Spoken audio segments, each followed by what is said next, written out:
Jerry, how are you?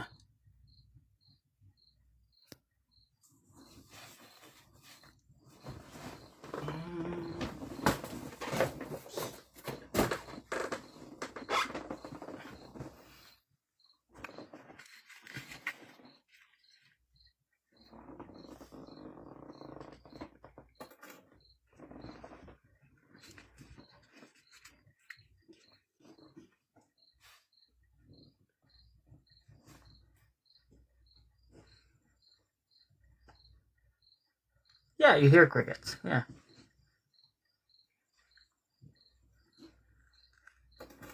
Thank you. That's actually a mask that I made that kind of formed the bottom wrong a little bit. I might have to trim the edges. That's actually not what I brought you here, though. Our dear friend Jeff should be on shortly. Yeah, I made this out of foam clay.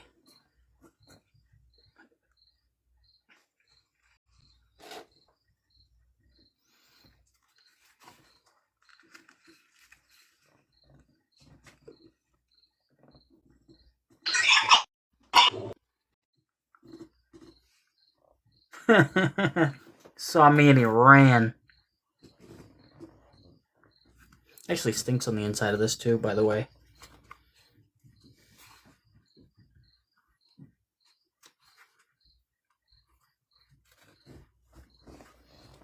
I've got to figure out a way to connect to the back. I'll send it again. There you go. That's not why we brought y'all here. I was just showing you the mask. Everything good? Oh, yeah. Is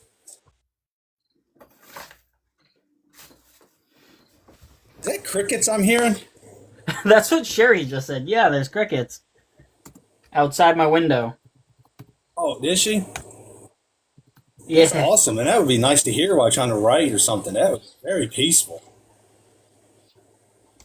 Yeah.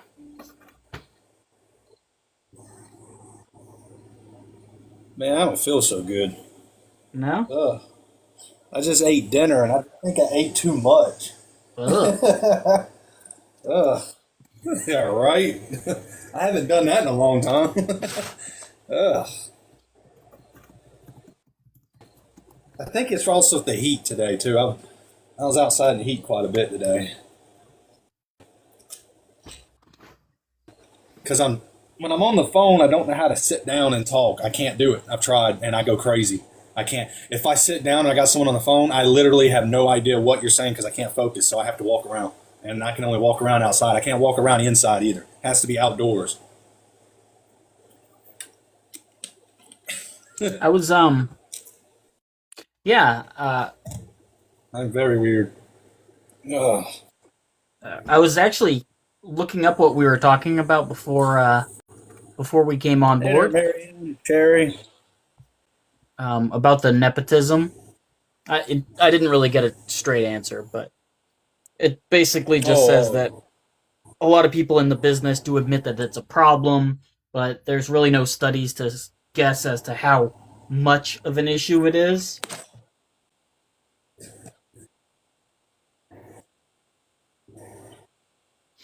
Yeah, Brenda got my.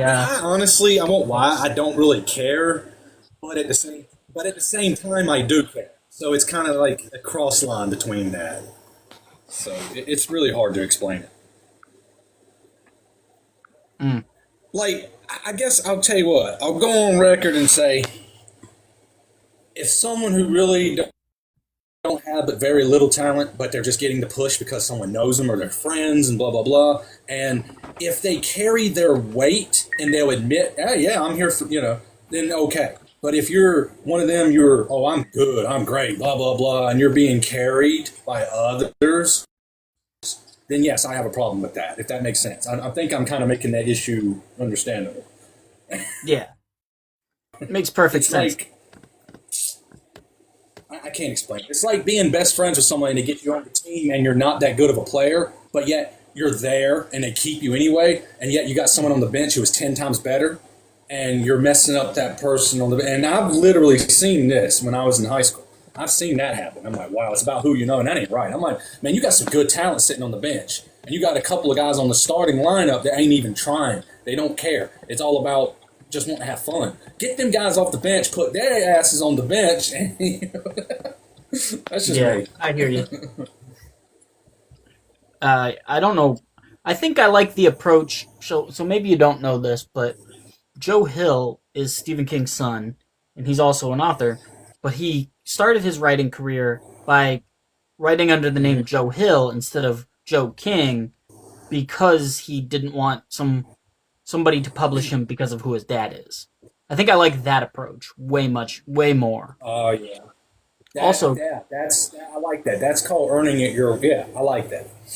Also, can you imagine how much it would mess with your head if you got a book deal because of who your dad is, not because of your own talent? You didn't get a deal based on your own merit. Yeah. There's a lot of people in the world that don't care. They're like, hey, the dough's coming in. That's all I'm here for. But but I'm in for what I created. I want to make a name for myself. I don't want to live off of someone else. I don't want to sponge off their name. I want to make my own thing. I mean, if they want to help, that's fine. Like, for example, some people consider it riding someone's coattail. I'm fine if something were to happen and I was to skyrocket. I'm fine with other indie authors coming with me on it. I'll take him with me. Definitely the ones who's been right here with me, or at least put in the effort to try to contact me when they have the chance, when they're not so busy. Yeah, definitely. Ones who I've talked to and they never responded, and all of a sudden, oh, hey, I know it's been a while. Yeah, I bet it's been a while. And knowing me as nice as I am, I'm too nice at times. But it depends on my attitude, and depends on how you put yourself in front of everyone. If you come at it in a good way, I'll give you that chance. But if you're I feel like you're just, if I could feel the vibe of, oh yeah, I'm here to get what I want, but you don't care about the others, then it's not going to work with me. Yeah. If I can't have teamwork, I don't want to be involved. That's all about teamwork. You know, it's like, for me, for a long time, I sat on the back burner here on TikTok for a long time. And it's all be really because I felt so much guilt because I couldn't really buy other books. But then as time went on, I started to begin to understand, dude, it's not about buying their books. Promote them. You know, get up here, promote them, share their content. That's just as good. I mean, because sometimes your sharing ability could reach out to 3 or 4 other people. So think about it. 3, 4 other people were to buy their book. That's 3 more books than what they get by you buying. Get my drift, I suppose. If I'm making sense out of that, I don't know. I got you. It makes sense. Yeah, I'm trying to make sense out of it. I just was kind of curious. I was just kind of curious, like, what percentage of people are getting deals because of, my other thought was, like, if you are getting deals because of nepotism and not talent, is there any real longevity to it? Like, if you write a shitty book, you write a shitty book, regardless of whatever. You might have been able to land an agent, but the audience will know that you're, I don't want to say a fraud necessarily, but you know what I mean? So if they read the first book, they'd be less apt to read the second book. So is there any longevity to people who have book deals because of nepotism? It's a good question. Kind of makes you wonder. You know, I'm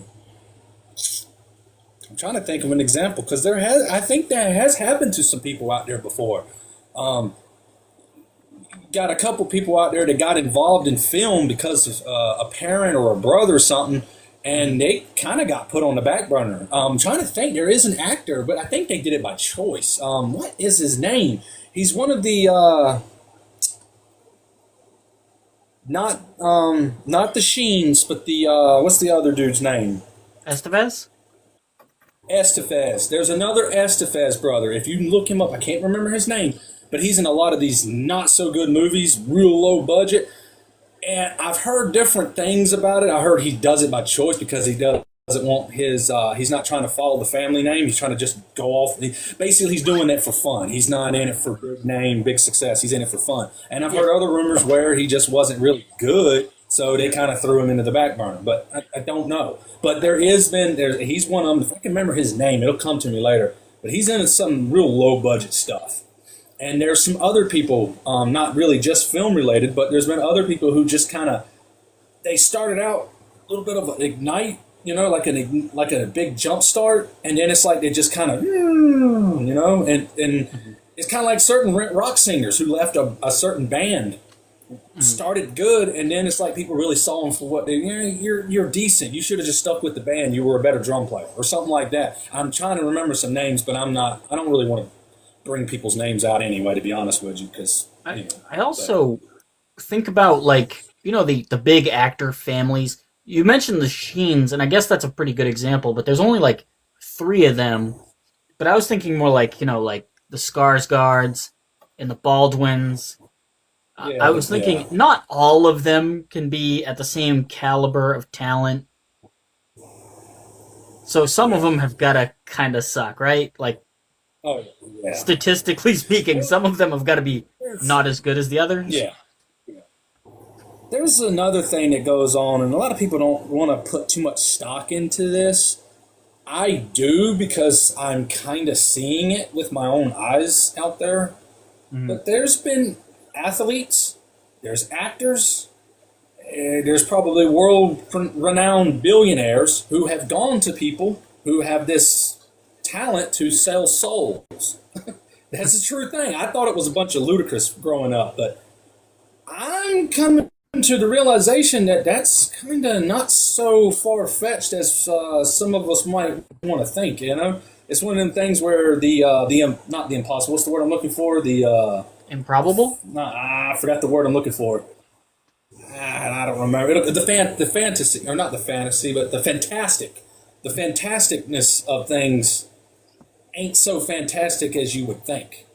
It's hard to explain it, but yeah, there's this lady, supposedly, I'm not pulling names, I actually don't remember the name anyway, so it's good that I don't, which I wouldn't have brought up a name, is in LA, and there's been big name athletes who's gone to this lady and actually got their careers turned. And when they went to her, they were just decent players. All of a sudden, within a year or two, they were freaking bang, good players. I mean, they're popular. I'm like, makes you wonder. Which honestly, I'm against that. Because if people are able to do this without putting the hard work involved, I'm against that. I'm all for the hard work and the effort. If I was a basketball player, I ain't gonna lie to you, my ass is gonna be in the gym every day, all day long, practicing to get better. And I want to get up there with MJ's level. You know what I mean? That's me, though. That's how I see the game. Just like with book writing. Every book, if you look through my books, every book, you can tell where I'm getting better and better. And I'm practicing, I'm studying, I'm working harder, I'm watching other authors, I'm learning film from other authors. I see what they're talking about. I read others' books. I hear what they're doing, and stuff like that. I learn, and I'm patting from that. You know what I mean? I'm going off into a different direction and trying to get better. I don't want to put just, it's not about, I'm going to get this book out. I'm going to put this book out. I'm going to put this book out. I want to put out good work to keep people coming back. And to also, if I can get a lot of attention and people love my books, then it'd be easier for me to bring in other indie authors. And like, hey, if you like my book, check out Clarence Carter. Check out, you know what I mean? Check out Shay Smith. Check out Kristen, and bam, before you know it, we all, it's like I don't know. That's what I'm hoping. Yeah. I still want to believe that the raw talent will float to the top. I don't know if that's true or not, but I want to believe it. It used to be, and it still is at times. There is still some real, actual raw talent out there that they get what they deserve. Bad thing is, a lot of these people, especially music industry, the music industry is by far probably the most popular when it comes to getting contracts. And what I mean by contracts, I'm not talking about just your basic, hey, sign this contract, we'll get you some record deals. I mean, that's good, but I'm talking about the other contract. Like the Illuminati, for example. If everybody, I'm not going to, but I'm just saying, there's a lot of new videos coming to surface about a lot of things. Look at some of these musicians and some of these actors. I don't want to throw names. I'm going to be careful on here because, lives and look at some of the faces of some of these people. they hit big. You see how they look, and then months later or a year later, they're not the same. They don't even sound the same. A lot of people say, "Oh, it's stress." It's like, no. It's some of it could be that. I'll tell you that. Yes, some of it could be where people were taking all this different cosmetic stuff, and I never understood it why a good-looking person gets into the cosmetics anyway. You're messing yourself up. You're already beautiful. Leave that stuff alone. But like Jim Carrey, for example, I shouldn't have done that, but I'm going to do it out there. Have y'all seen the videos floating around about Jim Carrey? They think he's been cloned. They don't think that's the real him. And I'm kind of on that borderline of wondering myself. Stuff don't seem right out there, y'all. I did see what you're talking about. Yeah. Of course, this is entertainment purposes only, people. So before Yeah. we all before we throw me under the bus and crucify me. Yeah. Entertainment. Yeah, I think a lot of like big entertainments are kind of puppets anyway. Like they're being led by somebody. I don't know who or even necessarily why, but I always feel like there's some kind of an agenda when these people get up on their soapbox and start preaching to everybody. I'm like, all right, settle down. Listen, just because you landed a couple of movies doesn't make you any more important than anybody else. Take your Exactly. I don't believe in that. take your message somewhere else. I can't. I can't be bought because honestly, and the reason why I say this is because I'll get irritated if I feel you're trying to buy me off. I'll get more irritated, more angry about it, and it's easier for me to walk away. Just like when people, I've had, I remember back when I was going to school, I was this kind of person. When a teacher when they told me, the one thing you don't tell me is, oh, you're going to do it. Once you said it to me, it's over. I'm not, no.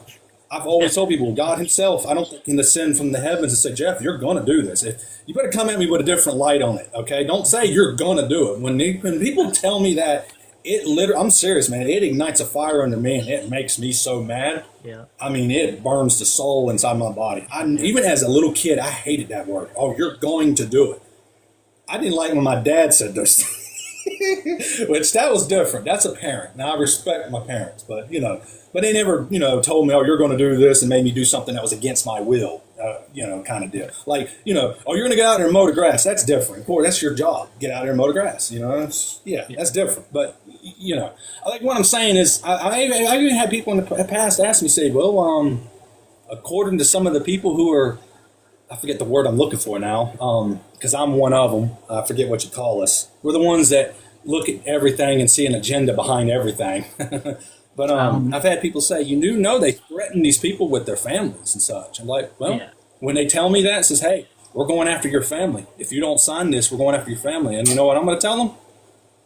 Well, my family can go with me then. We'll die a glorious death together. Because I'm serious. I'm crazy like that. Yeah. I'm I'm off the scales when it comes to that stuff.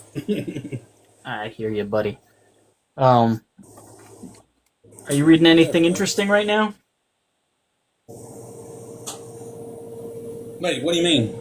Like just out of pleasure, reading anything good? Oh, well, I was working on your book just the other day. I was going to start back on it earlier, and I never did start on it. I mean, I've started on it, but I'm saying I didn't get the chance to finish up what I was doing on it. But yeah, everybody, I'm reading Rejected Ones, so check that out. That's Clarence Carter.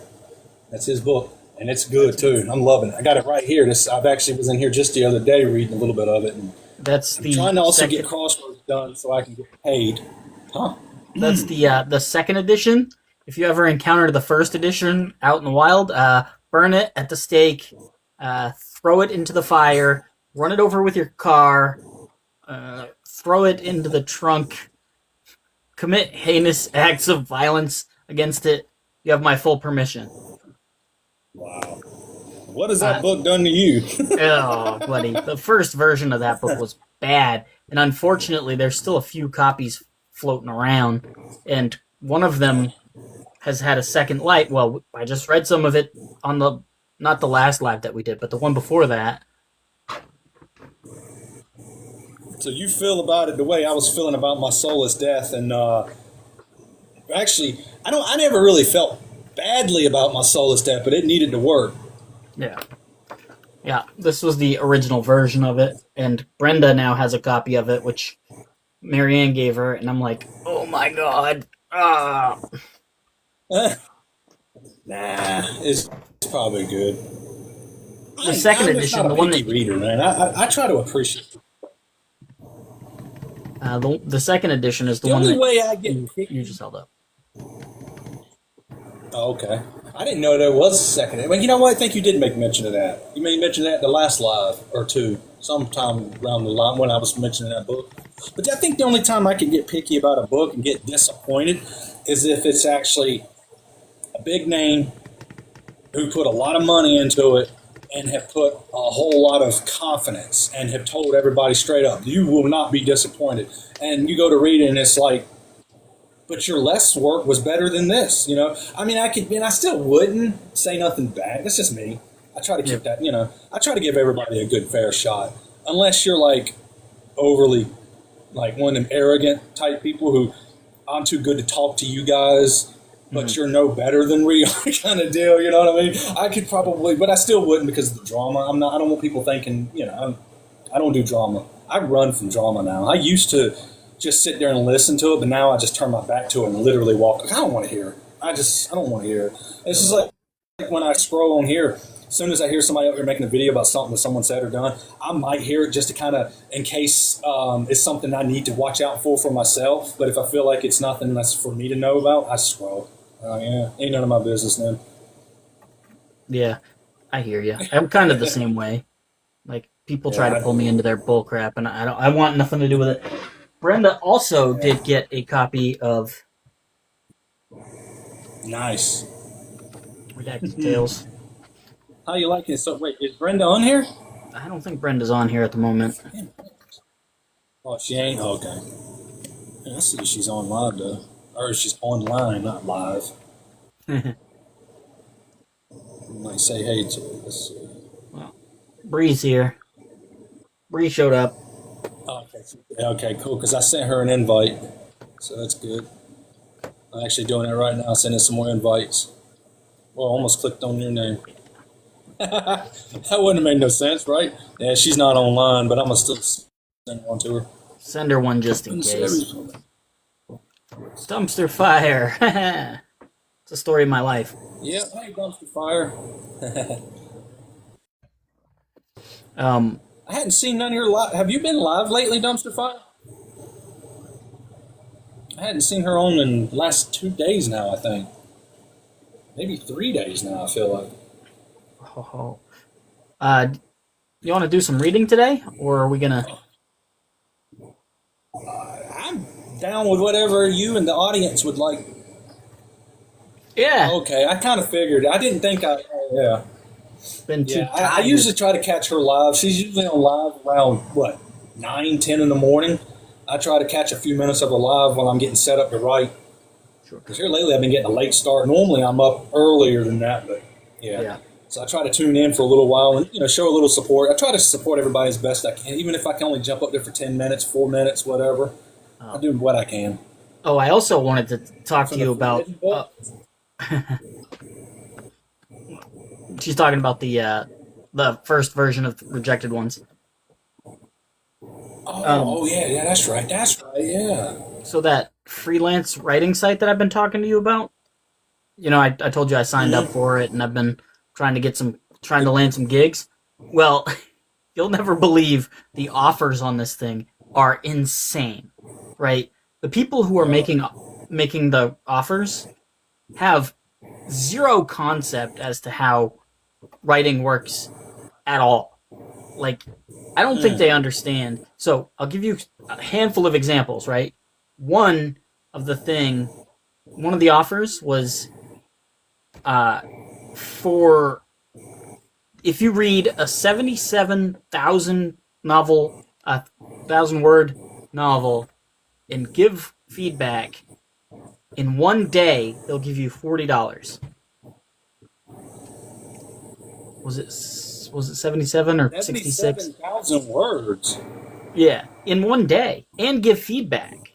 That's about 400 or 500 page book nearly. It's a very long book.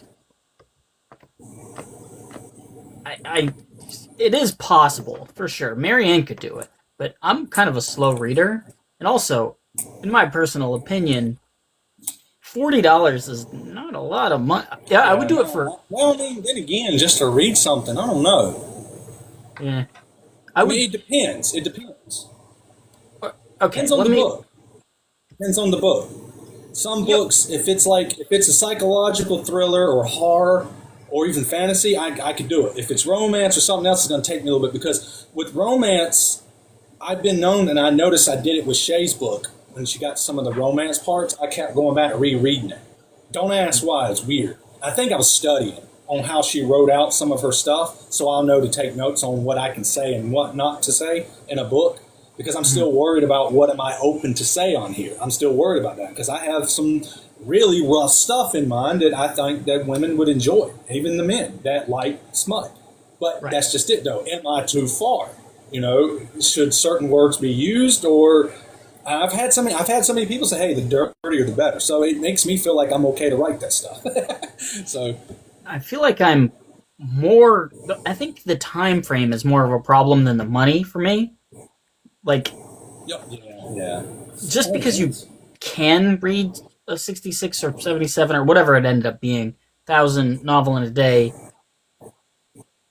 doesn't necessarily mean that you should, or you should be forced to, I guess. That's kind of what I'm getting at. Mm-hmm. That seems insane to me. Now, I would do it for some writer friends of mine if I had to, but I would, try my best to plead for more time, I guess. I'd be like, I'm not doing this in a single day. That's insane. So that's one example. The next example, a full-length feature script. You've probably written a handful of them. You know how long they can be. Based off of somebody else's notes, as a ghostwriter, $100.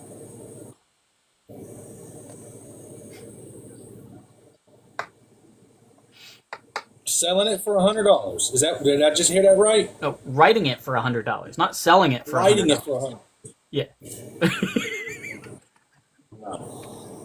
I mean, right now I could use the money, but to write a screenplay that's going to be a full-on screenplay, that's going to take a while. And yeah, no, a couple $100 maybe, but I don't know.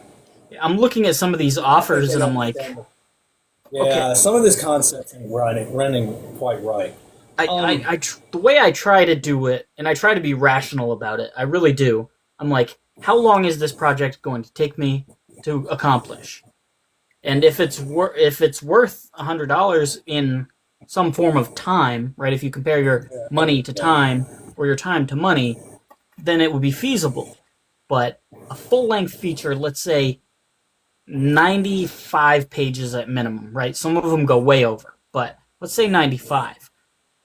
That's going to take me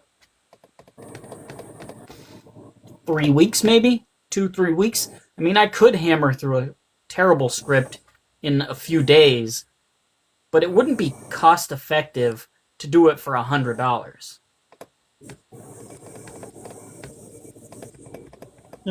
Yeah, I see. Yeah, I don't. Some of this stuff, like I say, it sounds like it could be okay. Like if you got the time to spare to do it, and you got a whole day, you can. Because honestly, I'm looking right here on Google, and it says a 77,000 word book typically translates to about anywhere from 250 to 310 printed pages. Okay. And I could read that in a day. But Yeah. now the only way that would be more exciting is if there's like 20, 30 books lined up, and with about a 300-page book, and each one you read, you get 40 or 80 bucks. Okay, that would be kind of nice because that money will add up. I can knock out 4 or 5 of them at a time to get that money. You know what I mean? Basically, that money would for someone like me, $40 can help go towards my phone bill because I got I do Straight Talk, which is like $48 and some cents a month. Yeah. Because I don't see no reason to get involved in contracts paying $200, $300, $400 for a phone. I won't even go out and buy them $1,000 phones. I buy a $100 phone. It does the same thing. It's all I need it for. I don't need that fancy stuff. I'm like, no, $1,000. I could go on a trip, guys. I could go on a trip to an amusement park, spend several days, and you know what I mean? I can get a season pass ticket and spend several days at Dollywood or something for the amount of buying one of them phones. So, I've never been about materialistic items. I've never been about fancy items. I've never been about. I just don't care. I don't care about fancy stuff. Yes, I would love to have a lake house out in the mountains or a beach house on the beach. Sure. If I could do it, then yeah. But do I want it? Honestly, the one thing I want in life that I'll take over anything at this point in time is to have a writing life where I can write books, pay my bill, have enough money to pay bills, have food. I can live happily ever after with that. Seriously, I know that might sound crazy. I know most people are like, dude, if I'm going to do that, I want to get out in the world. Okay, yeah, I like that. I would like that. But you know what? If I can literally have a life where I'm comfortable and can write, and that's my living, to do what makes me so freaking passionate and happy, I'm a happy man. I literally will be the happiest man on earth. Yeah. Well, I won't be so happy for a lot of other people that struggle because I got bad empathy. I mean, you guys have seen me out there. I feel bad just by seeing one person go through some stuff, especially if they've gone through things I've gone through. So I know what it's like, and it hurts. It's rough, but I know it's part of life. But I'm trying to I'm trying to do some freelance stuff, and I have done it before, but it's like it doesn't really pay the bills that well. So, like I've been explaining to you, the money is not great. You'd have to take on a lot of freelance jobs or do freelance for companies that have a lot of money in order to make it cost efficient. But I'm trying. So I dabbled with it back in 2017, and I did a few jobs. But, you know. All right. What else did I want to talk? Oh, I wanted to talk to you about the Heart of Duckness. So if you guys haven't already, yeah, I love that video. If you guys haven't already, check out the Heart of Duckness. I want to talk about your dirty camera. Excuse me 1 second, guys. Look at that. Yeah, mine needs to be clean too. But Yeah, every time You want to borrow a paper towel? I got a paper towel. No, what I'm saying is that it won't help because this keeps appearing. The only way this will look good is by me doing that. Now we can still see you. See, I was Oh trying yeah, I to got a see his picture. face Oh my better. god, this is horrible. Little do they know, there's chloroform. Yeah, right. I can see me now, big book convention or on stage in front of a big crowd, and talk about my book. I'm gonna spend more time making fun of myself than talking about my book. People will be like, "I love this guy." And a lot of people's like, "He's a bully. He bullies himself." This one already does. Oh man. Yeah, it's kind of true. What was I about to say? Oh yeah, the Heart of Duckness. So if you guys haven't already checked it out, I helped out on this short film called Heart of Duckness. It's on YouTube. It's on a channel called Through the Door LLC. And you guys can find it. It should be their most recent video. And it's a comedy, and it was a lot of fun to work on. And I won an award because of it, which was cool. I won Best Makeup. Yeah, I had a feeling you were going to win that. I don't know. I just had that weird feeling because I'm sitting there thinking to myself, he's going to win this thing. Because I'm looking at some of these designs and all, and I'm like, man, if he don't win it, he's going to be mighty close. He's going to be runner-up or something to it, at least. Yeah. I hung the thing up, so I can't really show it, but basically it was a picture that just said, Best Makeup, and then it showed a picture of the actor that I did the makeup on, dressed up as a demon. The stand is portable. Yeah, I saw that video. I saw that video and when I was watching it, I saw the devil dude there at the end. And I'm like, man, he looks familiar. That looks like that design, Clarence. I wonder if this is some of the other doings, because I remember you telling me something about you did a makeup design for them. I'm sitting there thinking, I wonder if this is the one he's talking about. Yeah. Sure enough, that's why I asked you. I texted you as soon as I watched that video. That was a pretty good video. It was actually really entertaining. I liked it. I like one of my favorite also parts is when he first stepped on the duck. He made that noise, but when he lifted his foot, the way it did that noise, And I still loved it when he picked it up. He's looking at it, and all of a sudden he lifts up underneath it. What did it say? Don't put me down. Yeah, don't put me down. I think, yeah. And he put it down, and all of a sudden he's in hell. He's like, he picked it back up. Oh no! I said, you're cursed, dude. Yeah. I think that video is a warning. Don't pick up things you see lying around. Yeah. Look around it first. Give us some good look over. Kick it over with your foot. I'm probably going to end up doing that now because now I'm paranoid. So now I'm going to take a stick and flip it. As long as I don't see no warning, should be all right. All right, let's take it. Keep that in mind when you're bumping into hookers too. So the other reason why that actor looks familiar is because he's the lead guy from Cathedral. His name is Tim Ryan.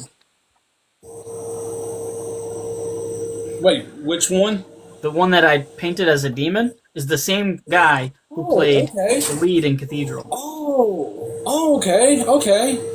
I thought well, I couldn't really tell by looks, but he did have the voice a little bit. Did have a little bit of but I didn't think nothing like that really. Okay, that's cool. Yeah, that's neat.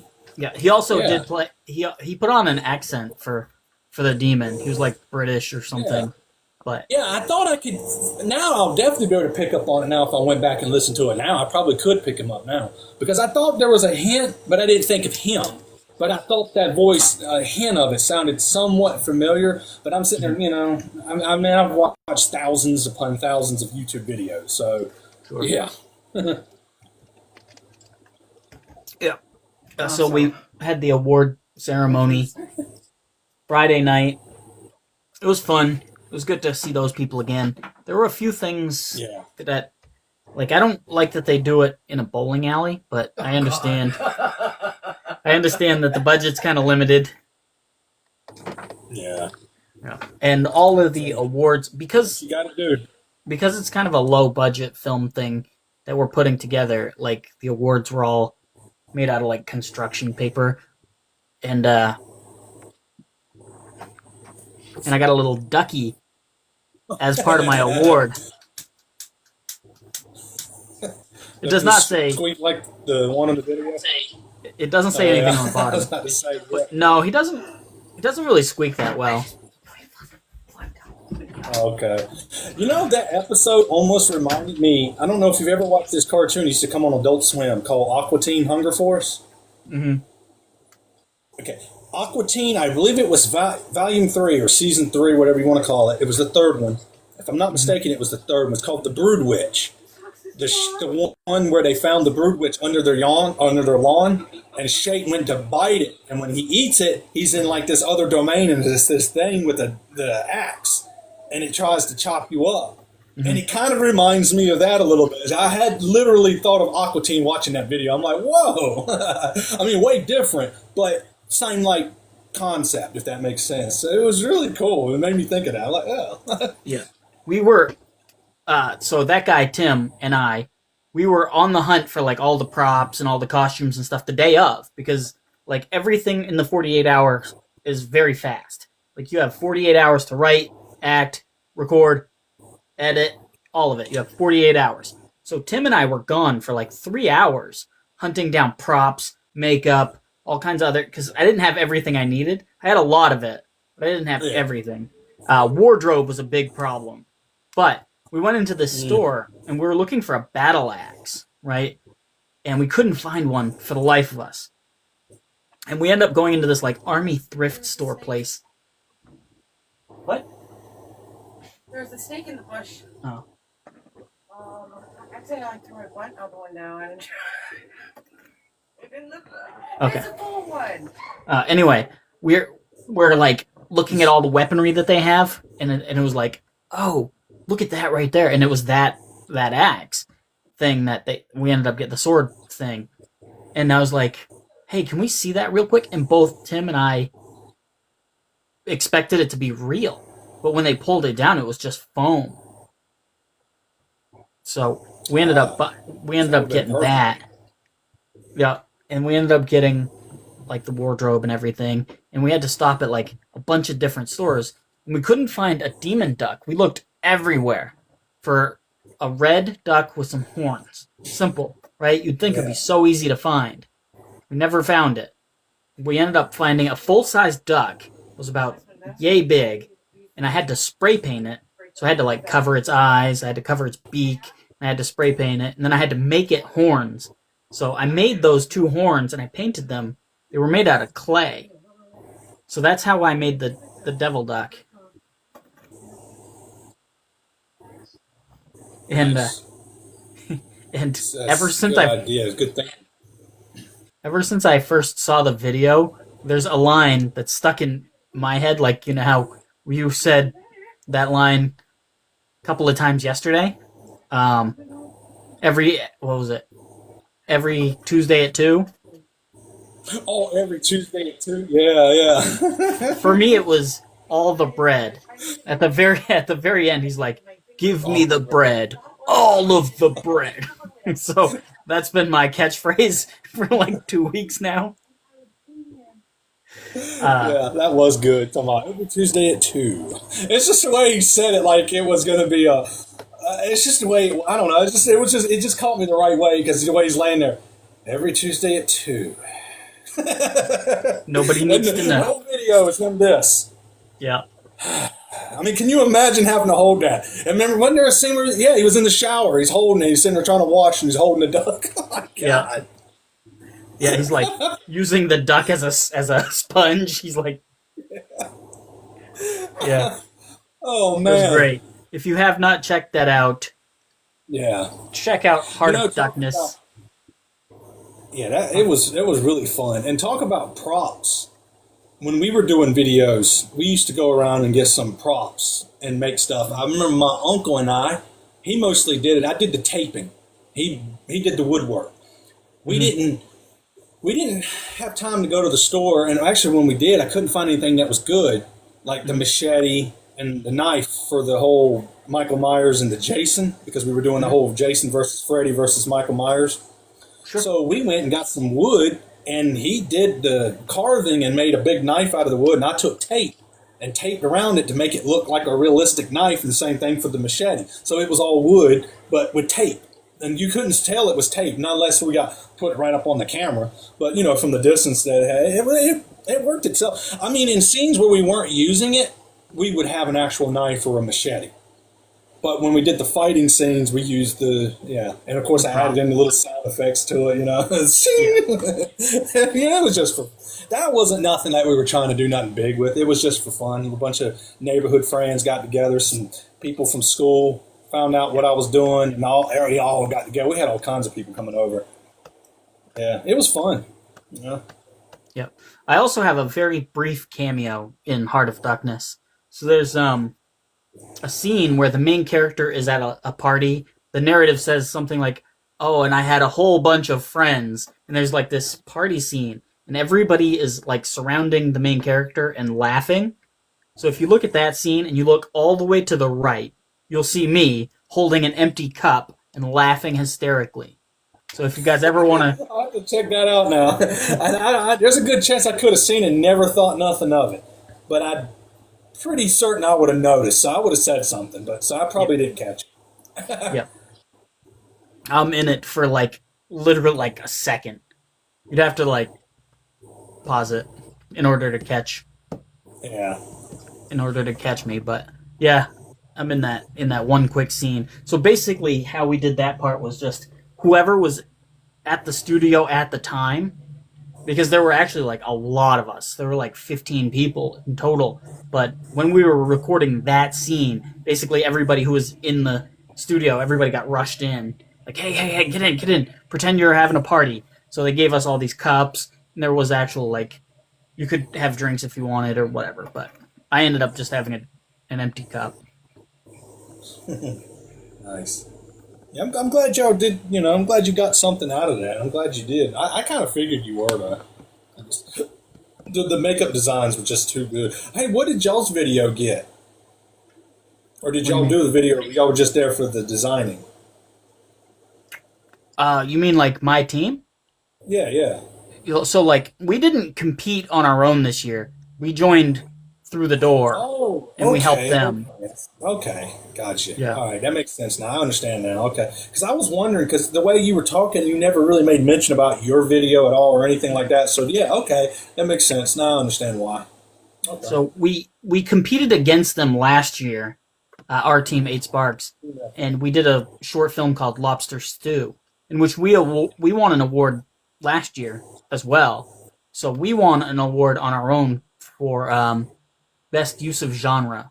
We wrote a movie, a short film about shipwreck and stuff, but the story is really about cannibalism. So it's yeah. And then in this time, we joined Through the Door to help them, and they ended up cleaning house. They ended up winning like 5 awards or something crazy. Nice. Yeah, I like that. That's awesome. Good teamwork, man. It's always good to team up, and you never know what you get out of it. It may repay you one day, and you never know. You know, if somebody hits big and you're coming along with them, or you hit big and then you come back to them and say, hey, because y'all did good and we worked really well with y'all as a team, come on over. We got a contract going on over here. You know what I mean? So, you know, I like to think of things like that. And, you know, it's good to help. You never know what could happen in the long run. Nothing may never happen, and it's also a good chance of meeting someone new and learning from others. That's the way I see it. Yeah. Some things you might not know, and vice versa. There's also a little bit of schmoozing that goes on. So when you're at there's a little less of it during the screening because you're literally sitting down watching all the films. But usually at the award ceremony, there's a lot of like shaking hands, getting to know the other teams, and that's how you network. So that's actually how we met Through the Door, was at the end of the award ceremony last year. We started just kind of talking to people, and we really liked them. Those people are really nice. And yeah, that's how we ended up teaming up with them this year. Awesome. That's awesome. I like that. Like I said, I really enjoyed that video. It was fun. I like that. It really was. Good. It's Good. One of them where it's hard to explain it.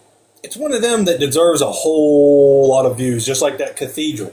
It deserves a whole lot. It deserves millions of views, in my personal opinion. Even if I didn't know who y'all were and I was just scrolling around on YouTube and came across that, I'd literally be saying that. I'd be like, this is good. Because it was. I've seen some low-budget movies with a lot of good money put into it that was worse than that.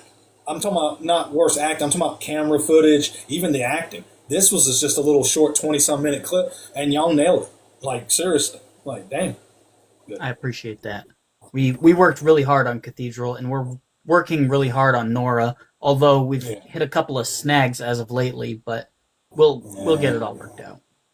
Well, you know what? Some of the best films, I'm talking movies-wise, in the world have run into a crap load of snags before they got out and became big, like Jaws. I always go back to Jaws because that movie was one clip away, or I should say one phone call. And they or actually, you know what? Let me rephrase that. They were getting a phone call to cancel, if I'm not mistaken. And Spielberg decided to give it, let's just one more week. We're going to give it one more week. And they did, and they finally got it done. But even towards the end of that one more week, they were still having setbacks. Yeah. It was all kinds of things going on. They had a lot of stuff. I watched a documentary about that. I had no idea all that stuff. Because you watch that film and you wouldn't think. Man, the way that film hit, and it seemed like that was a perfect film. It's like, wow, this is amazing. And they had a whole ton of problems. From the actors, I can't remember the actors' names now, but the fisherman and the dude that came over from the... Yeah, she's showing it right there. Yeah. You can see me in the fade. Ah, nice. Yeah, so there's the main character. Whoop. Oh, come on, play. There's a lot of reflection there. Yeah, there is. There's the main character. There's this party scene. Fade to me, right there. Yeah, laughing. I'll be done. Huh. Nice. I have to go back and check that out. Yeah, we need a bigger boat. That was one of my favorite scenes. I love that scene. We're going to need for sure. Back. But yeah, Jaws has become, I remember when I saw that the first time ever, that was one of my favorites. That and Jurassic Park were two of my all-time favorites that I grew up with as a kid. And they were just amazing movies. And Jurassic Park had some major setbacks from some stuff I heard with it as well. So it's just the way it is. And it seems like every movie, Terminator, the 1984 Terminator, they had a whole lot of stuff going on with that because they were filming without the license to do certain city films or shots. I mean, on the city, they filmed. Cut, and they had to hurry up and grab everything and get in the cars and haul butt before because if they got caught, they would have to pay, and they didn't pay to get the licenses to film in those locations. I actually watched that documentary about a couple months ago. I didn't know nothing about that. I'm like, wow, that's crazy. So some of the best movies, man, have had setbacks like that. It's really neat. Oh, for sure. Filmmaking is way harder than writing, by the way. Writing is hard. I don't want anybody to get any misconception about that. But making a film is, even short stuff like Nora or Heart of Duckness, or it is a lot of work. Honestly, some of the ladies are I scared. would go out on the record and say that the shortest clips of filming to me would be the hardest. Especially the writing of it, because I have a hard time writing something that's short because I get too impactful with my writing and I like to express more into it. But I'm coming around. I think Crossroads, like I said, that was my breaking the ice journey of how to write something short and still make it count, if that makes sense. And I think it pulled it off. And I'm doing it again with the second Crossroads journey. So. Have you come up with a title for the second one? I'm so far leaning towards Crossroads Heart and Soul. I can't really explain to everybody why I'm calling it Heart and Soul without you reading the first one. Once y'all read the first one, the name will make sense. Actually, if you read the second, you ain't got to read the first book for that name to make sense. But you want to read the first book before I can tell you why they gave it that name for the second book. And reason it's got something to do with why it's taking place, and it has something to do with his wife. Reasons why I'm calling it Heart and Soul. Wait. Oh crap! That was real. I thought. That caught me off guard. I thought. That's why I paused, because I'm like, wait, that thing just moved. Hold on. You're scaring Marianne. Come on, me. Fucking hell. Medusa. There you go. Oh yeah, she's real. Wow. Oh yeah. Since I didn't catch the milk snake, I'll figure out hold my snake. Be my luck. I go to do something. That's somebody sitting on my head, and get it off, dang it! What's wrong with you? Why'd you bite me? And there went my phone. And my cat. Stop dropping stuff out my window. Did you stop?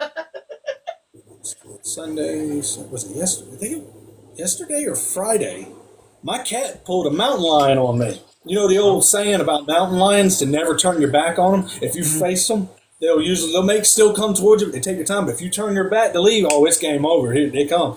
My cat was doing that to me the other night. I'm watching. I'm sitting there watching. He's looking at me. As soon as I turned around, I started making I took a few steps, and I turned and looked, and he stopped. And I'm like, I turned around and started walking, and I turned aside, and he did it again. I'm like, what are you trying to do? And about that time, he went, like, he made this noise, and he went running right after me. I thought he was fixing to leap at me, but he turned away from my leg and went the other way.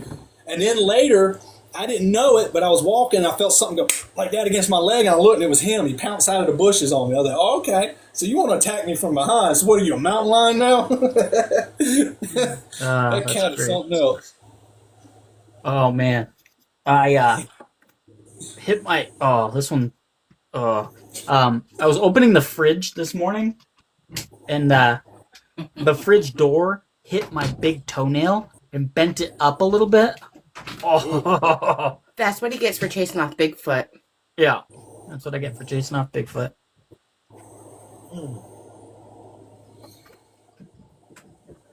Yeah, I go crazy when I stump a toe or something. I start throwing stuff. Yep. And it's like, it's not even the pain. It's the fact that something hit me made me mad. I'll deal with the pain. Well, the pain's there, don't get me wrong, but it's the fact that it hit me made me mad. I done nothing to you. And I lose my temper. Oh yeah. Cats can certainly be rambunctious. Yeah. Oh, fucking yeah, they can.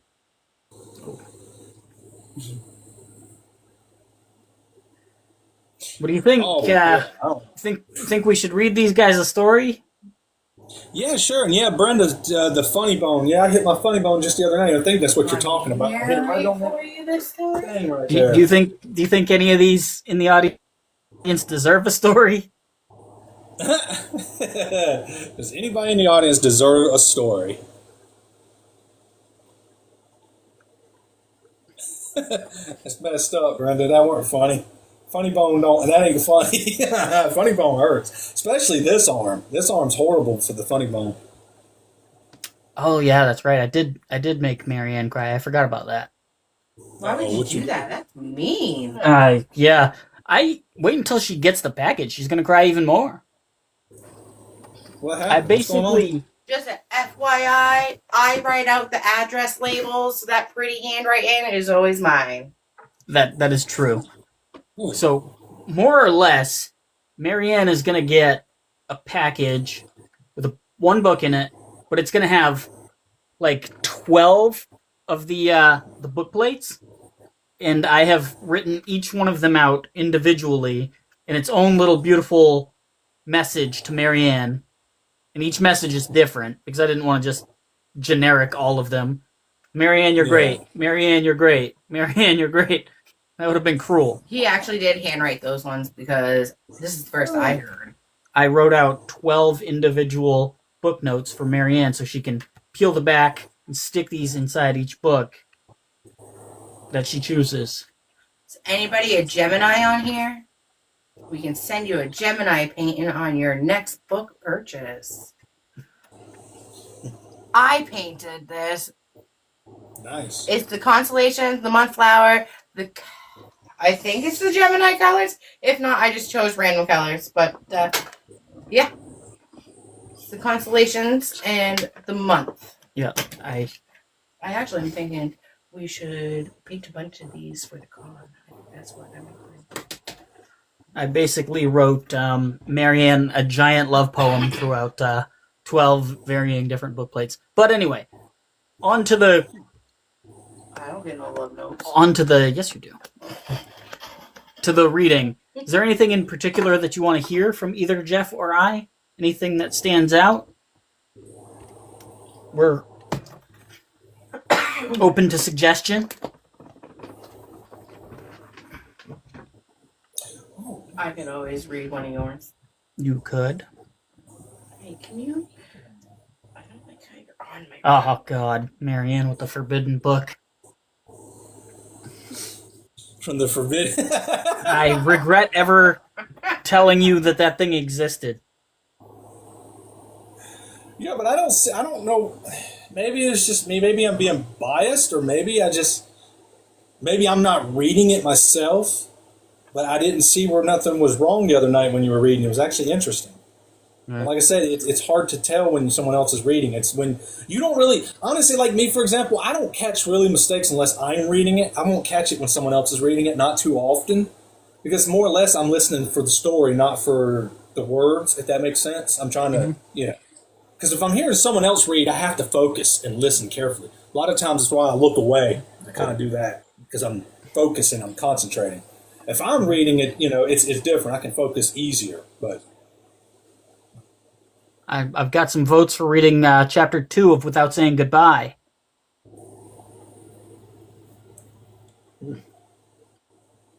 you know me, I'm up for whatever.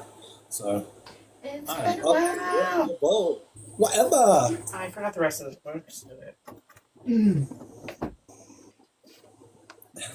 Do it.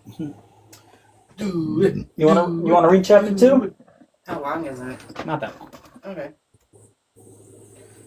And now you can deal with Clarence, making fun of me, huh? What am I making fun of you for? I'm not making fun, but,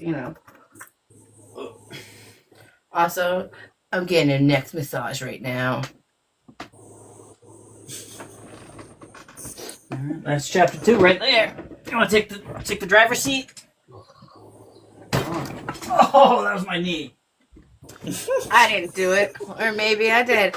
All right, class. Today's lesson is chapter 2 of Without Saying Goodbye. Oh, how'd you get in here? All right. Yes. The obnoxious blurt. Oh, you better not jump out that window. The obnoxious blurt of a whistle startled me. When I sat up, I cracked my head against the top bunk. For a second, I saw stars.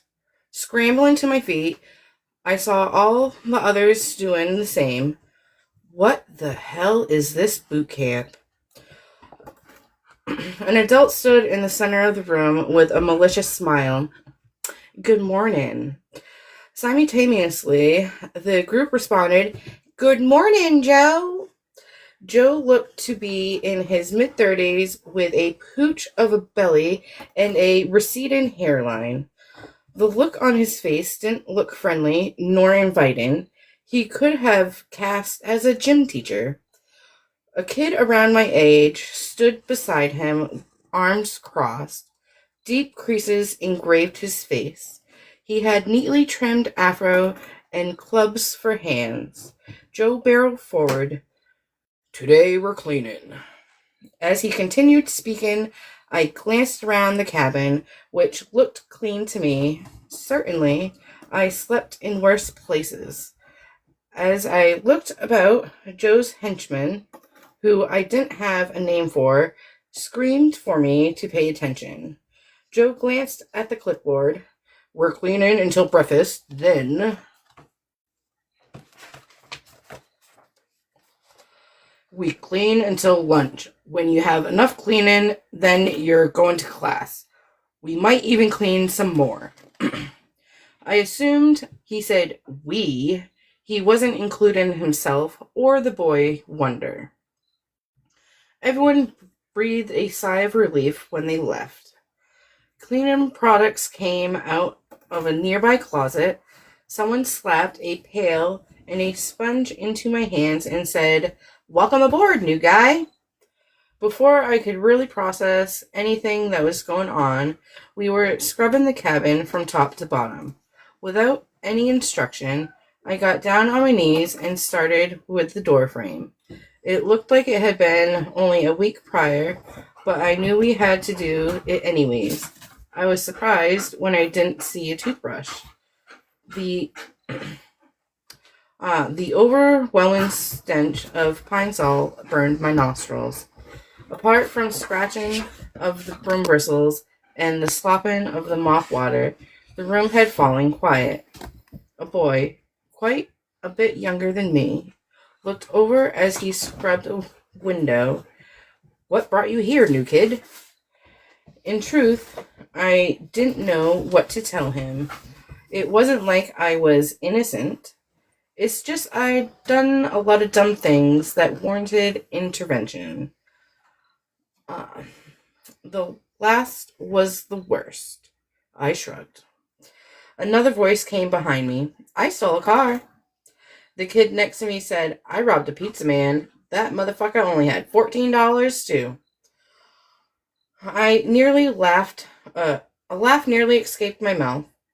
They were all looking at me intently, expecting an answer. Drugs, I guess. That wasn't the truth, although it felt it probably hastened my father's decision. Like a great many teenagers, I discovered something called ecstasy. I tried a few other things too, but none of them quite did it like X. The problem was that my autistic brother Freddie took some because he thought it was candy. Even that paled in comparison to other things. I had no intention of telling him about the other thing. I had a couple of them nodded as they understood my struggle. The others didn't tell me their stories, which I didn't mind. Checking the door to make sure it was safe, the kid stuck out his hand. My name is Jordan. I shook it. Jordan was small, even for the age I pegged him at. Not what I thought it was saying. Alright, continue. He had dark hair and pale skin.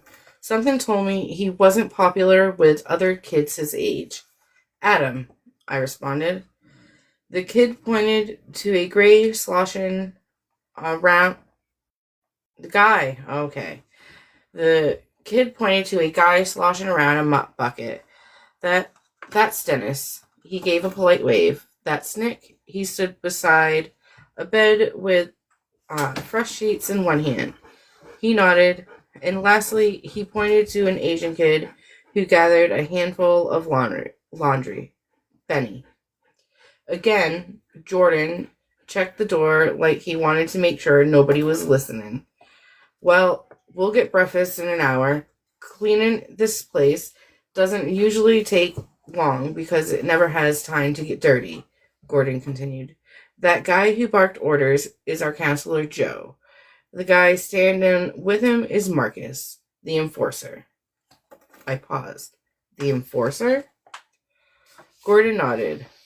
If you don't follow the rules, you could end up facing the enforcer. In exchange for violence, they get a shorter stay and a few extra perks. The door burst open and Joe marched inside. There's too much talking and not enough cleaning. Put stones in your mouths. Groans filled the room as all of them reached into their pockets and fetched stones. Literal stones. They put them in their mouths, which baffled me. Baffling me. Right, you don't have one. He walked outside for a second, came back carrying a rock, and placed it in my hand. Instead of wandering off, he stood there, waiting. Go on. I looked at the others, who were all staring back at me, wide-eyed. He leaned in, uncomfortably close, cigarette breath plattering my face. They're not going to save you. Do yourself a favor and put that stone in your mouth before I call Marcus down here. Believe me, you don't want that. Giving him the death stare, I dropped the stone on my tongue. More than anything, I wanted to pop him right across the jaw. Adults didn't scare me. The enforcer didn't scare me either. I knew we'd go at it eventually. As he walked for the door, he looked over his shoulder. Breakfast is 30, ladies. Shortly after he stepped out, I spit out the rock and placed it in my pocket. The others didn't. They stared at me as if I were crazy. I shrugged and continued cleaning. Where is she going?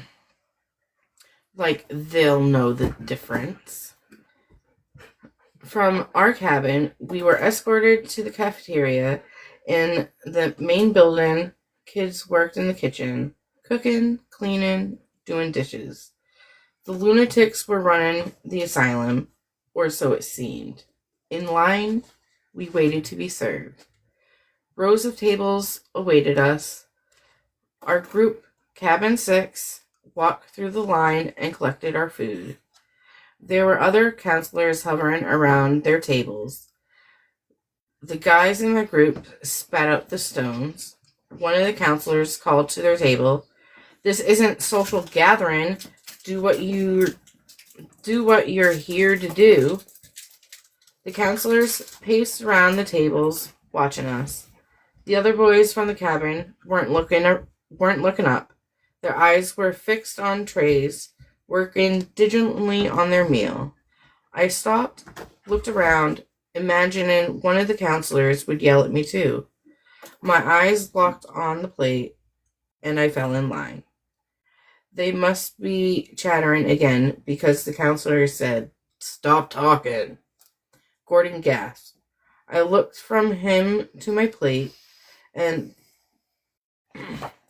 the breakfast tacos tasted like wet dog food. The orange juice had been cut with water. Before I finished eating, they'd spoken again. That's when the counselor called for a conference. Everyone shut up, swarming the offender.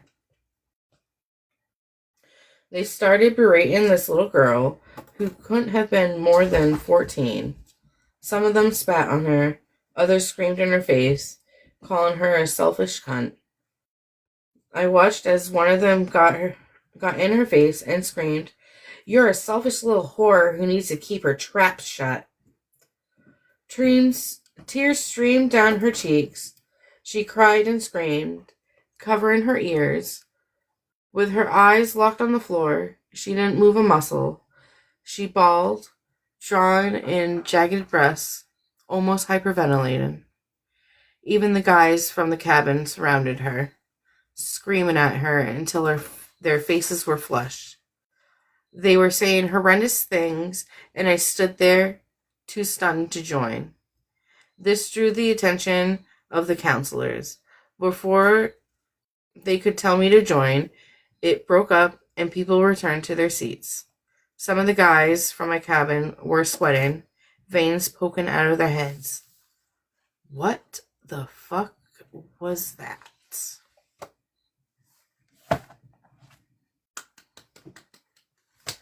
Yay! Okay. All yours now.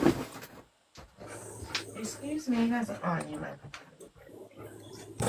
God darn it. What do you do?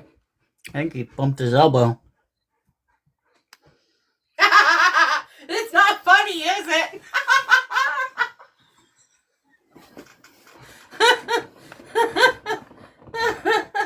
You just feel it all the way to the pinky, don't ya? Damn. It's because of Brenda. She put that wicked curse on me. You talked about funny bone. It wasn't quite the funny bone, but darn it was right there close. Woo, that hurt. I was just fixing to laugh about TikTok. They put a thing up here. I forgot how it was worded now. How did I? Hold on. Oh yeah, we got flagged again. By the way, Consuming substances featured in this live could harm your health. What made me laugh is it said featured sorry, in guys. this. That was me. Oh, no, I ain't heard about it.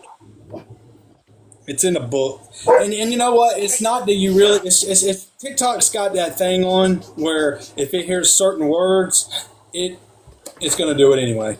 So... Soulless Death. What chapter in that one? I might not be able to do it because some of them chapters are kind of long in the Soulless Death. I'm going to do from the original. Let me bring up my remake. Let me see how long the chapters are on it. Hold on. I mean, the reason I got my old one out is because I haven't gotten a new copy yet. Well, I probably won't even... Well, I will one day. But I'm not going to worry about getting it right now. Sorry, I had to look at that. What was I going to say? I only have the original. I don't have the remix. What remix? The original what? The original edit for Soulless Death. I only have the original. Wait, you have a Soulless Death? Yeah. When did you get that? I was going to send it to you. I was going to wait for me to get a couple things going real quick, and I was going to send you the new version for... I mean, I can still do that. If you ain't got the new one, then yeah, I can still do that. Because the new one's better. It's better edited, and it's... Yeah. Yeah. I just wrote a Soulless Death on my own. I read the Souls trilogy. What was that one? Where's... The Vampire one? I got research. Let me see what we got, y'all. Hold on.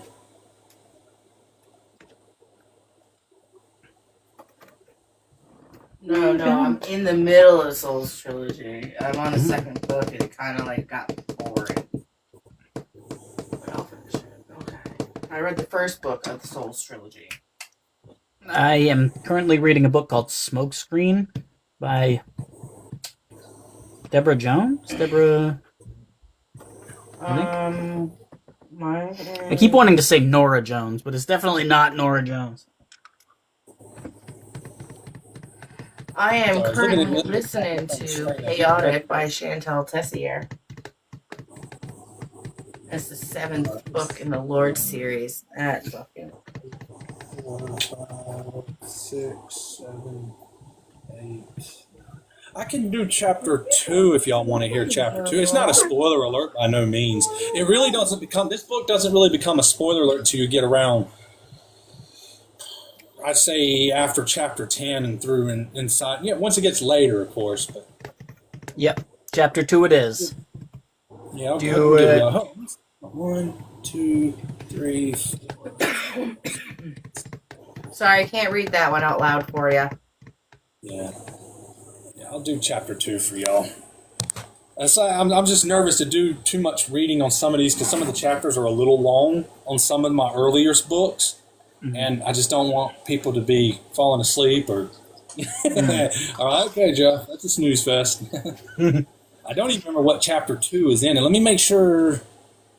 You know, when I come across it, if it's got something I feel like they'd flag, I'll just kind of wipe over it. But I don't think nothing like that's in chapter 2. I think most of that heavy stuff starts coming in later in the story. Anyway, all right. All right. As the morning light filled the living room, he settled onto the cool white leather of his sofa. Breakfast spread before him, and the massive 65-inch display glowing on the wall. Setting his plate in the sink, he padded into the living room just as he was about to sit down. The TV screen flashed and began to cycle through the channels of its own accord, leaving the remote untouched on the coffee table. The television behaved erratically. It cycled through the stations in a dizzying blur, pausing on each broadcast just long enough to spit out one solitary word. He sat mesmerized, piecing together the bizarre rapid-fire transmission until the cycling stopped and the screen settled on a random quiet channel. Channel flip. All right, I'm going to read what it's saying, but what I'm saying, these words is channel flipping, where the channel's kind of going through different stations. You are not alone. There are many eyes watching you. He stared at the screen, utterly baffled. He could hear a continuous voice even as the channels flipped from one station to the next, with each broadcasting the next word in the sequence until the bizarre phenomenon finally ceased. Unsure of what to make of it, he chalked the bizarre anomaly up to a temporary glitch. Hearing a random phrase echo across every channel was unsettling, but he laughed it off, sank back into his sofa, and let the broadcast wash over him. The television droned in the background, but the sudden ring of the doorbell killed Steve's focus. He sprang off the couch, crossing the hardwood floor in 3 quick strides. He threw the door open, but the porch was utterly deserted. "You've got to be kidding me," he mumbled. Stepping out into the yard, he stood frozen, scanning the tree line, straining for the slightest sound across his property. Surely no one could have vanished this quickly. "At least the power's back," he murmured, turning toward the house. "I could check the front door camera." In a dedicated room of his home, Steve watched a wall of flat-screen monitors flicker to life. The screens tracked every angle of his property, the front door, the poolside deck, and the dark stretches along the sides of the house. Several more cameras sat in unopened boxes, ready to be mounted in the shadows of the house's interior. He rewound the security footage, eager to catch a glimpse of whoever had rung his doorbell. Instead, the screen showed him walking out on his porch, staring around.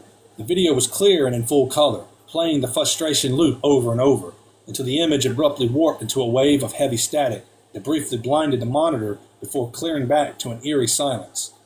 The video stuttered, then settled into a crisp feed. On screen, a boy who looked about 12 years old with standard brown hair and an average frame approached the house. He rang the doorbell, then instantly turned his back to the door, his body tense and hesitating as if he wanted to run away. Static swallowed the screen, a jarring echo of the glitch from seconds prior. The disruption lasted merely a heartbeat, but as the image snapped back into clarity, the frame was empty. The kid had vanished. The monitor displayed an empty corridor. There was no sign of the child. Speechless, Steve stared at the screen in confusion until he watched his own bewildered self walk into the frame. He rewound the tape only to find the little boy still there, frozen and motionless. He rewound the tape, watching the monitor closely. 2 inexplicable bursts of static had corrupted the feed, flashing across the screen for only a fraction of a second.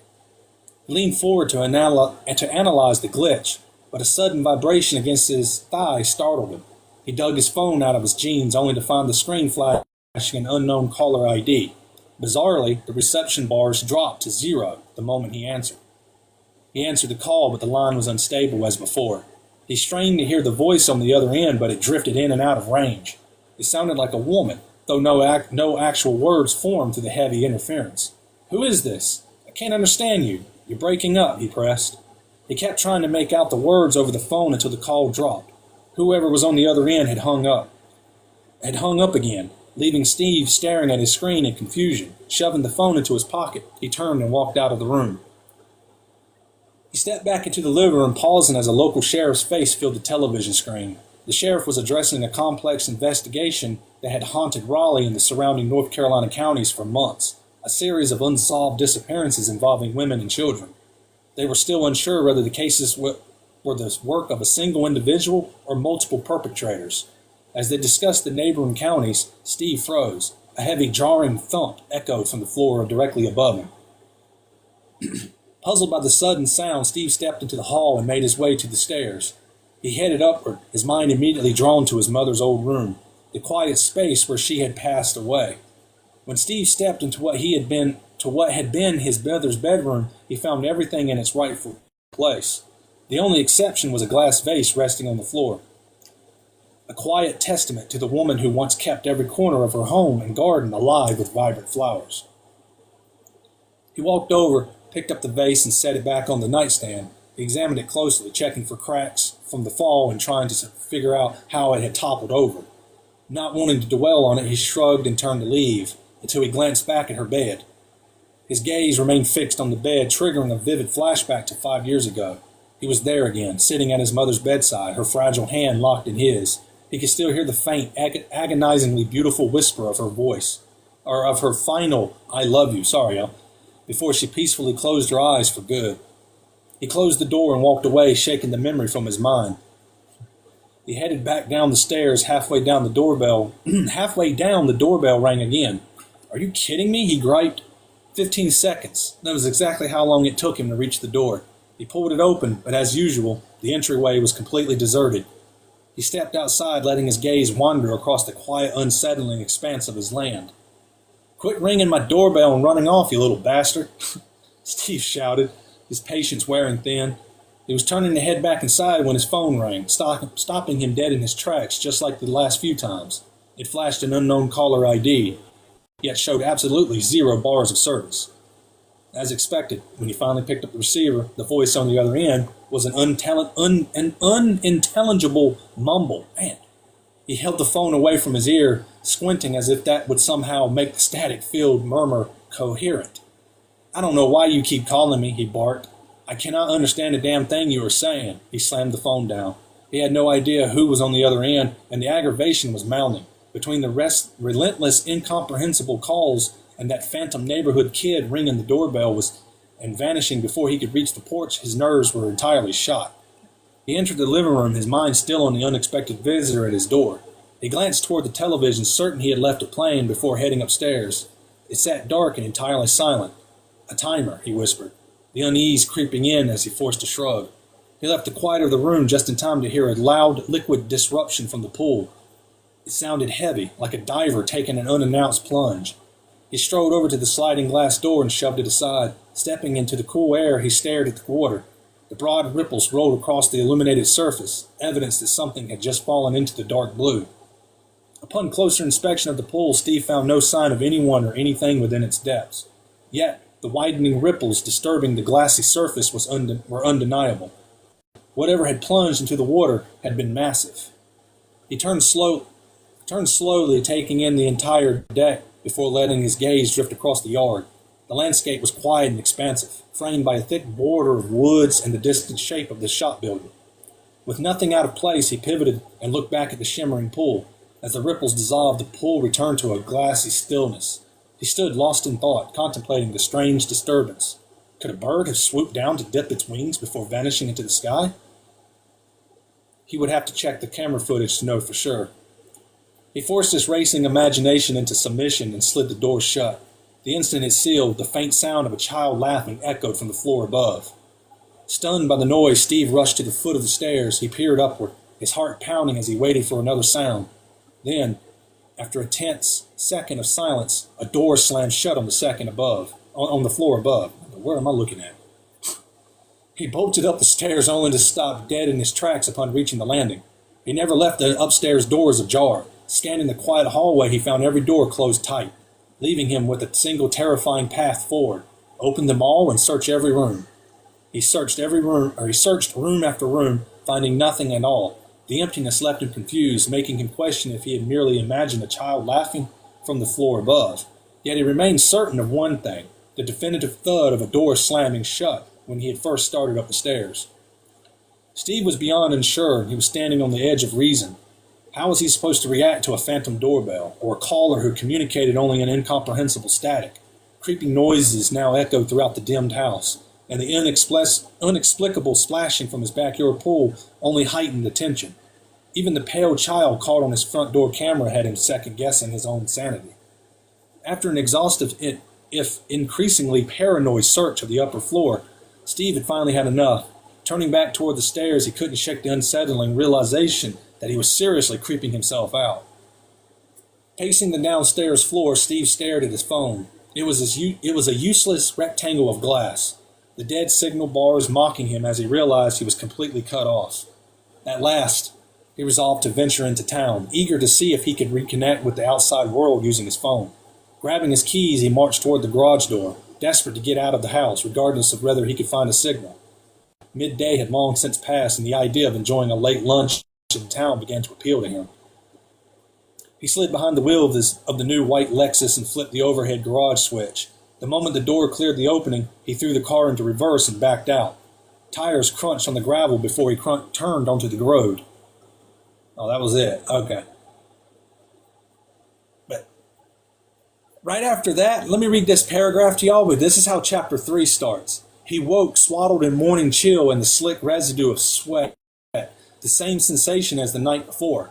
Outside, birds sang to the rising sun, the joyous chirps bleeding through the parted curtains. Steve sat up, rubbing his eyes against bone-deep fatigue, and looked around in a daze.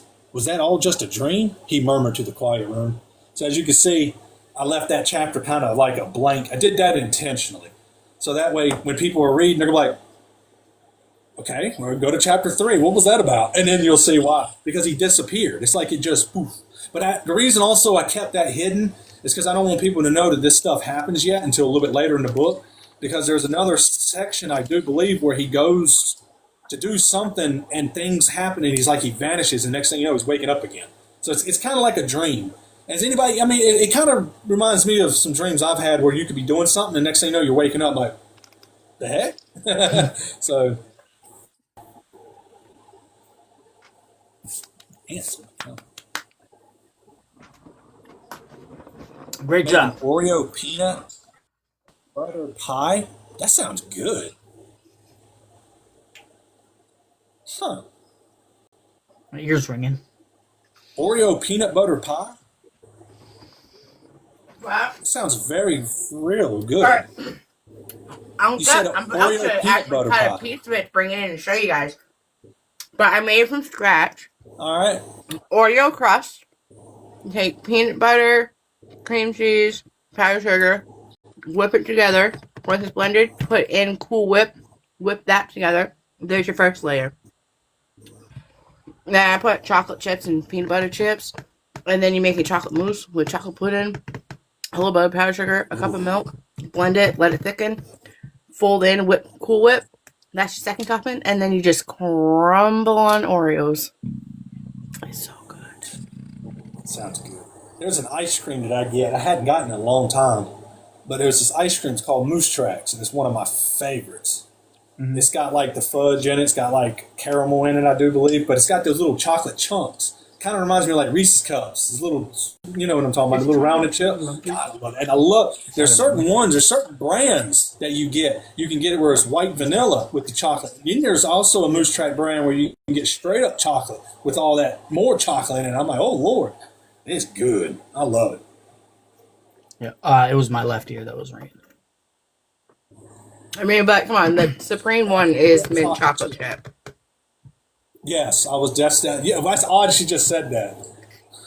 Mint chocolate chip is actually one of my all-time favorites.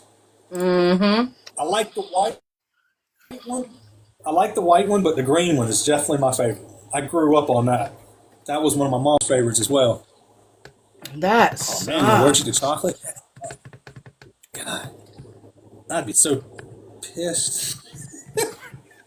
Well, then again, Life, you can't be if you never had it. right, but hold Therefore, you know, if Oreo's you've not had real it, chocolate. and then you're life can be cruel. I'm sure you can substitute the top layer for like just like people out there who are allergic butterscotch to nuts. There's a lot of people in the butterscotch world that are allergic to nuts, together. peanuts, cashews and stuff like that. I'm like, damn.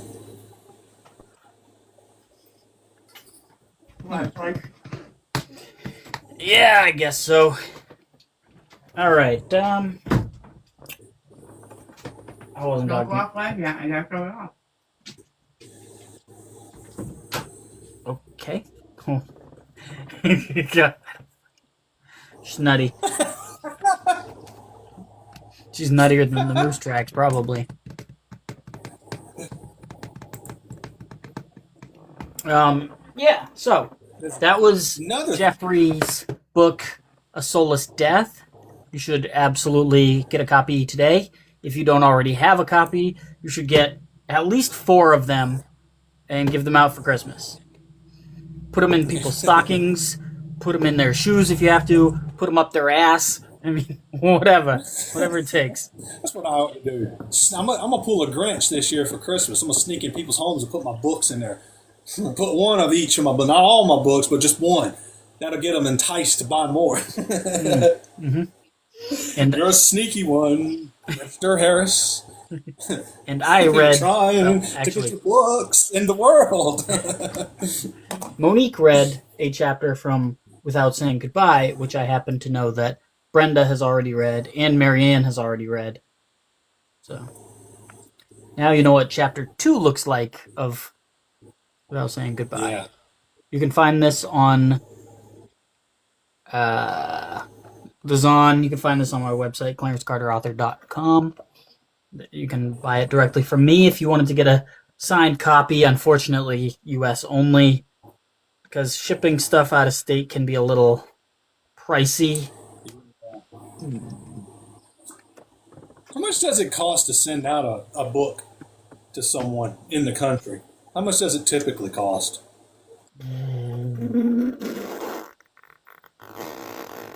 I think that box of 4 that I sent to Granny Morani, I think that one cost me like $9.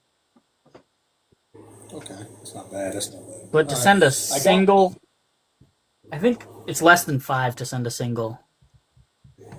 I got 2 books to send. I'm gonna be sending off Creepy Tales and A Soulless Death. Well, I'm waiting. Now, Creepy Tales came in today for the lady that's buying them from me, but I'm waiting on Soulless Death, and I was like, man, I was hoping they'd come in today because I told her not to send me the money yet until I got the books to make sure everything's good before I send off, because I'm gonna sign them and everything, and I'll send them off to her. Well, I was hoping to do it tomorrow if the Soulless Death had come in, but so it'll probably be Tuesday before I can mail it off to her now, because the other one will probably be tomorrow. But I was going to use some of that money to pay my phone bill. Everything's short because we had to catch up on some other stuff, so I've kind of like got nothing left in my account. So I got to hurry and get something in there. I'm like, oh gosh. I was hoping to get some of that money from Stephanie to do the Crossroads, for writing Crossroads. Go ahead and pay my internet because I got to get it paid. I think they're cutting it off tomorrow or so. Ooh. Oh yeah. You gotta stop spending all your money on the OF models there, Jeffrey. What's the OF models? What? Hold on, this one's over my head. Yeah, I'm having a blonde moment. Yeah. Blank fans. Huh? Only blank. Figure it out. I don't know if we're gonna get my head is not in me.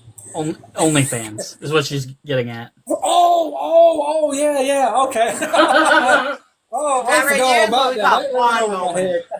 head. I got you. Oh Lord! No, I tried that day. I had 3 of them attack me because I didn't have money. Seriously, look at those layers. I made a phone call the other day because I thought maybe they'd feel sorry for me. I'm like, hey, Christmas isn't far away. You can feel a little pity, right? And I got the crap beat out of me. I'm like, crap.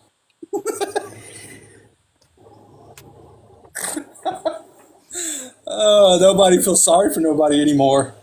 Nobody has any I gotta pity. get paid. It's Paintbrush. tragic. I suppose that's. No one's buying my books. I'm gonna have to start selling flip picks if people don't start buying books. Hold up. Not before me. Not before me. I'm telling you, just give me the A-okay. I'm selling myself. If I can't start getting some sales here soon, I'm gonna have to put myself on the market. Oh God! $9.99. Buy one get one free. Pay for 1 hour, get the next hour free. What you gotta do is market it like $5 or $10 cheaper than the others. That way more people will want the cheaper one. Hey. Hey, come on. People are broke out there. But they That's still what I free. do. Rent myself out for a little while. Yeah. Oh. Anybody interested in renting me for a day? What do you got in mind? Whatever you have in mind. I don't care at this point. Just rent me for a day. I gotta make some money here. I'll do moose stuff. Moose stuff. What's moose stuff? Y'all remember that, right? No. I remember the first time I ever watched that. The dude's driving down the road. There's a moose on the side of the road. We'll do moose stuff. And he pulls over and says, what's moose stuff? He's like, I'm trying to remember all of what he said. He says, well, I'll cook. I'll have sex with you or something like that. And anything in between. Get in. I'm about to die when he said, that dude got quiet. He went, get in.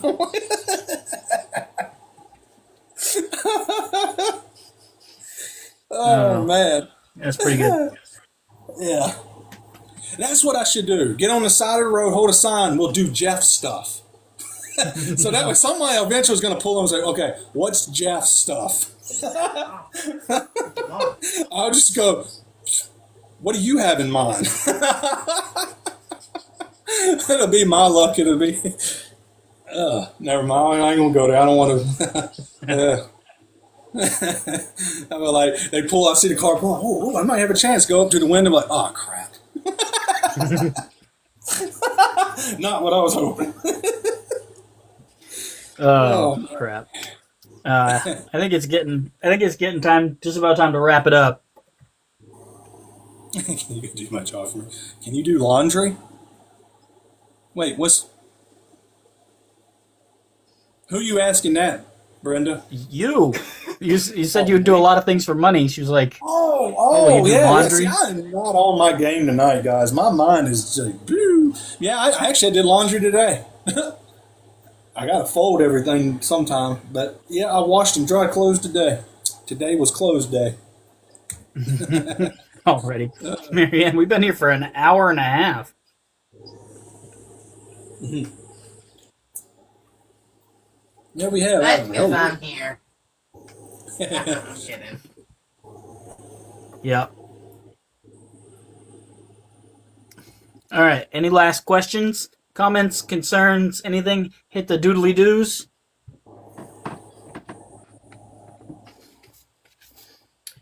Who wants to see him paint on his next live? Oh yeah, Clarence, you do paint, don't you? I know. Not very well. I know she does, but yeah, okay. I'll paint. I don't know what you're talking about. I can copy stuff into a painting. Wasn't this yours? Did you do this one, or was this Isaiah? If it looks like shit, it was probably me.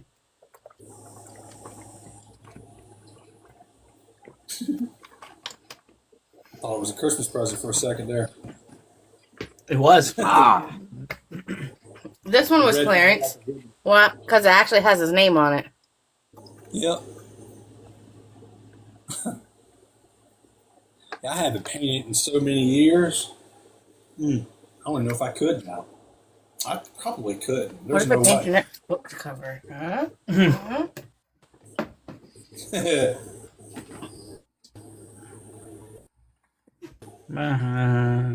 Thanks. It looks better on camera, I promise. I'm not gonna boost his ego. He's a better writer. It's not bad. Oh, sorry. My gut's too big. Oh wow, y'all got a. That's crazy now that I'm thinking about Huh? it. You're the writer. She's a painter. Huh? Y'all made me think of my Novice in the Lake House story. You're the writer. She's the painter. In the story, the lady is an artist and he's an author. Where did you jellyfish? Nah, I'm not I that gotta get fellow that book of out painter. there. I hadn't tried in a while now. Too long. I do paint better than him, though. Almost just tipped the tripod over. Well, Like that graveyard one? Clarence, it looks It's like not graveyard, it's missing the graves. It's been a work in progress for a year.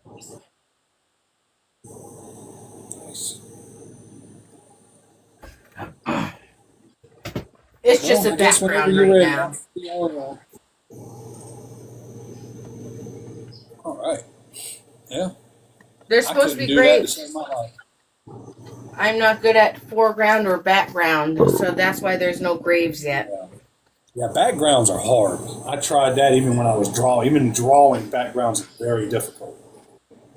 Like, I got the tree, like, right there. Now it's going to be hard to make a base for a gravestone. It's supposed to be a graveyard with a little ghosty in there somewhere. Yeah. Oh, the birdhouse.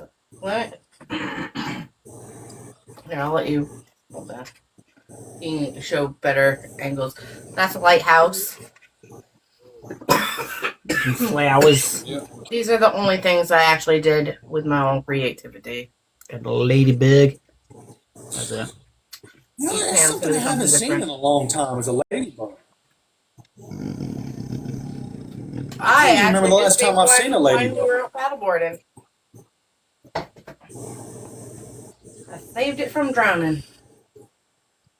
I used to see them all the time. It's just like butterflies. I don't see them hardly anymore. I don't see lightning bugs. I can't find them anywhere around here. You need to go Or to where a my field. stepdad is, he's more in the woods, but You need to go to a field. I've seen so many lightning bugs this year. Love it. In the neighborhood here, so yeah, but we're also around a lot of woods, so I'm shocked that I don't see lightning bugs around here. I caught one last year, early summer, and I stayed mesmerized because it was the first one I've seen in probably ever here at this location. Now, if I go to where I used to live, where my stepdad is, That's why he's man, not they're seeing they're them. religiously out there. They're everywhere because he's out in the woods. So, That's where I mostly see him, is open fields. but yeah, ladybug. I can't even remember the last time I saw it. Lady's crazy. I actually forgotten about the existence of them, to be honest. How could you do that? Yeah, I noticed there were a lot more when I was a kid as well. I wonder if it's because we were just more or less on the loose looking for them when we were kids than we do as adults, maybe. I don't know. I hope they're not going extinct on us. If any bug needs to go extinct, it needs to be a mosquito Yes. Like those little or a bits. flea. I'm allergic to them, so I get Mosquitoes and fleas, massive welts they right can where go they bit extinct. me. Yeah.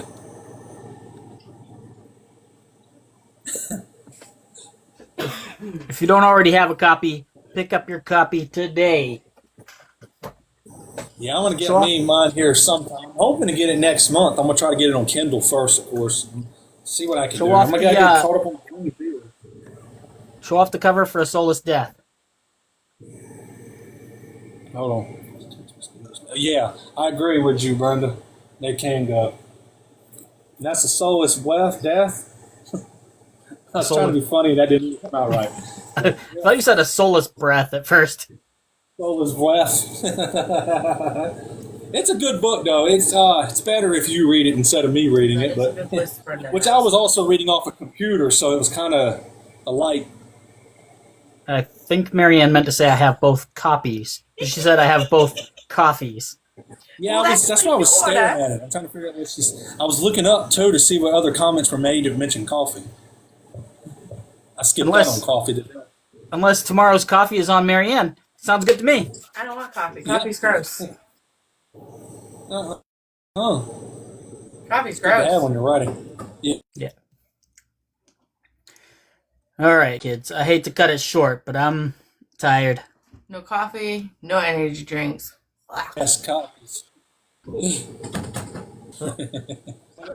Y'all ready? I feel nice seeing everybody again. I appreciate having y'all up here. Thank you. Bye-bye, everybody. Mine is thinking coffee.